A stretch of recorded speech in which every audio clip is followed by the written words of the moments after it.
तो सबसे पहले तो धन्यवाद मैं आप सब लोगों का देता हूँ जिन लोगों ने सवाल पूछे, क्योंकि आज के सवाल ही सबसे बड़ी उपलब्धि है। आज की सोच बहुत सारे एंगल से, बहुत सारे नज़रियों से सवाल आए, जिससे कि ये लगता है कि जाति का सवाल और जाति के उन्मूलन का सवाल जो हमारी आज की पढ़ने लिखने वाली पीढ़ी है, हमारे कवि लेखक आलोचक हैं, और साथ ही साथ जो हमारी स्टूडेंट्स हैं, जो नौजवान पीढ़ी है, उनके दिमाग में भी कितनी गहराई से एक बेचैनी पैदा कर रही है।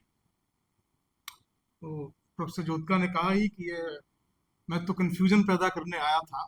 इसके लिए मैं खास तौर पे आपका धन्यवाद देता हूँ, क्योंकि यही एक इंटेलेक्चुअल का काम होता है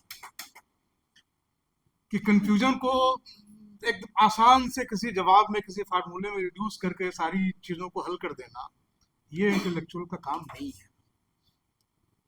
मसला जटिल है, हजारों साल से चला आ रहा है, तो वो कोई एक गोष्ठी में, एक बातचीत में तो खत्म नहीं हो जाएगा। लेकिन उसमें सोचने के जितने पहलू हो सकते हैं वो हमारे सामने रख दिए जाएं, हमारा दिमाग एक्टिव हो, तो ही कोई बात बनेगी। पूनम ने जो सवाल उठाया कि भाई ये तो सोशल रिफॉर्मर मानते हैं कम्युनिस्ट अम्बेडकर को। हमारे जो ये मंच है, साझा मंच, अखिल भारतीय सांस्कृतिक प्रतिरोध अभियान, और इसका छोटा नाम है हम देखेंगे, इसमें कई 8-10 संगठन शामिल हैं। मार्क्सिस्ट भी हैं, फेमिनिस्ट भी हैं, और दलित संगठन भी हैं, दलित साहित्यिक संगठन भी हैं।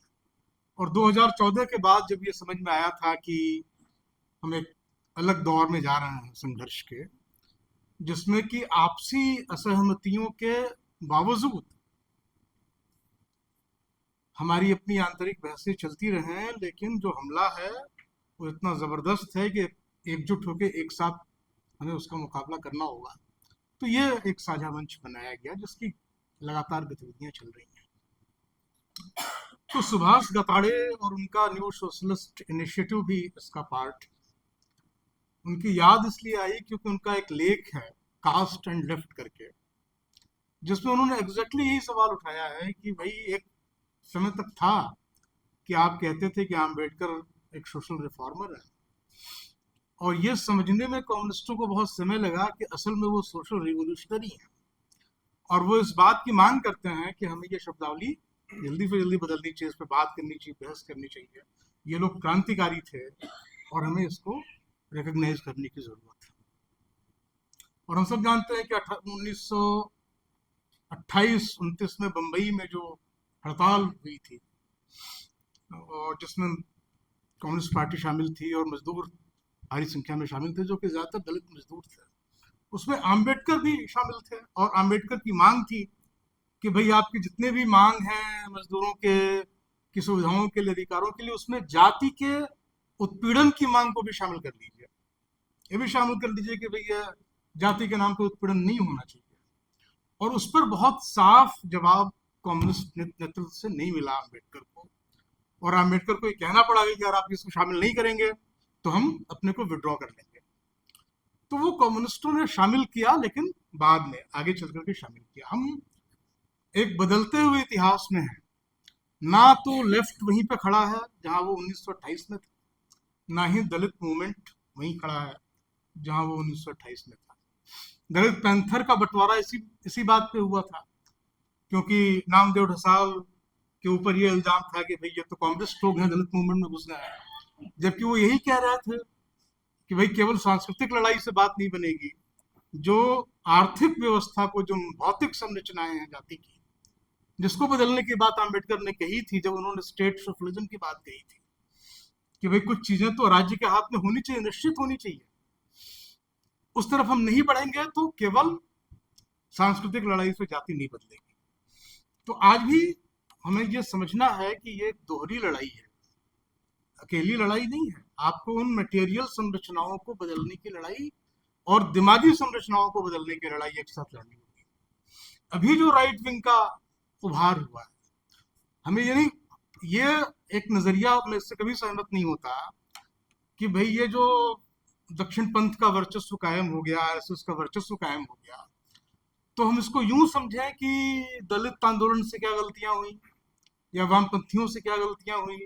वामपंथियों ने धर्म को नहीं माना इसलिए धर्म आ गया, दलित आंदोलन के भीतर अवसरवाद आ गया इसलिए ब्राह्मणवाद आ गया। ये सच नहीं है।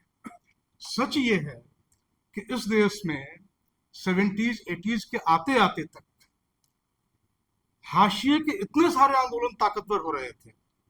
ये बहुजन आंदोलन, ये समाजवादी आंदोलन, स्त्रियों के आंदोलन, मजदूरों के आंदोलन, इन सब की एक बहुत बुलंद आवाज उठ के खड़ी हुई थी और एक क्राइसिस महसूस करने लगी थी ब्राह्मणवादी सत्ता कि इस रिवोल्यूशन को, इस इमर्जिंग रिवोल्यूशन को खत्म कैसे किया जाए। और बहुत डिजाइन के साथ, बहुत सोच समझ के साथ, बहुत ताकत के साथ एक मूवमेंट खड़ा किया गया इस देश में, जिसको हम मंदिर आंदोलन के नाम से जानते हैं।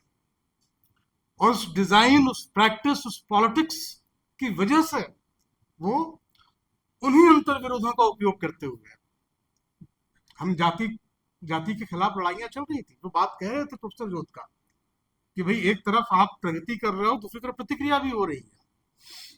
तो बहुत सारे जो अंतर विरोध थे, जो जाति का पोलिटिसाइजेशन था, जो डेमोक्रेसी में वोट के सवाल थे, जो बहुत सारी और तरह के पिछड़ेपन थे, दलितों और मध्यवर्गीय जातियों के बीच जो अंतर विरोध थे, उन सबको एक्सप्लॉइट करके और सबको धर्म और राष्ट्र के ग्रैंड नैरेटिव में जोड़ के उन्होंने उसको, उस प्रगति को पीछे ढकेला। तो हमारे सामने वो लड़ाई है, ये हमको समझने की जरूरत है। बहुत सारे इसके पहलू, उन सब पे हम बात करते रहेंगे, बार बार हम इस तरह की गोष्ठियां करेंगे, क्योंकि आज की गोष्ठी बहुत हिम्मत बढ़ाने वाली है। मैं प्रोफेसर जोधका का बहुत आभारी हूँ, हीरालाल जी का बहुत आभारी हूँ। उन्होंने दक्षता की और बहुत कुछ सहयोग किया इस पूरे आयोजन में। रामायण ने इस पूरी बातचीत में जान डाल दी, इसको एक सचमुच की बातचीत, एक चर्चा बना दिया। और आप सबकी उपस्थिति ने, भागीदारी ने इसको इतना खूबसूरत, इस शाम को इतना खूबसूरत बना दिया, जो हमें बहुत समय तक याद रहेगा। Thank you very much.